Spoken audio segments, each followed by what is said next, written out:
আসসালামু আলাইকুম। Hello guys, আপনারা আশা করি সবাই ভালো আছেন। আজকেও আমি আপনাদের জন্য নতুন একটা ব্লগ নিয়ে আসলাম। ব্লগে থাকছে কিভাবে ঘরটাকে সাজিয়ে গুছিয়ে রাখা যায় সেই ভিডিওটা নিয়ে। এটা আমার ড্রেসিং টেবিলটাকে আমি কিভাবে সাজিয়েছি। এটা 4 থাকের একটা ড্রেসিং টেবিল। এখানে আমি কিছু গহনা রেখেছি, তারপরের থাকটাতেও গহনা রেখেছি, বাচ্চাদের কিছু ক্লিপস এগুলা।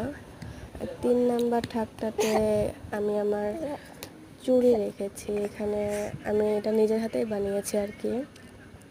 আর শেষের থাকটাতে আমি একটা পুতুল আর কথা বলা ক্যাকটাস ওইটা রেখেছি। আর ভিতরে কিছু জিনিসপাতি রেখেছি, দরকারি কিছু জিনিস আর কি। আপনারা এভাবেও সুন্দর করে গুছিয়ে রাখতে পারেন। আর গোছানোটা কেমন হয়েছে আশা করে জানাবেন। আর ব্লগটা ভালো লাগলে লাইক, কমেন্ট এবং শেয়ার করে দিবেন। এখানে পাশে একটা র্যাক রয়েছে, সেখানে আমি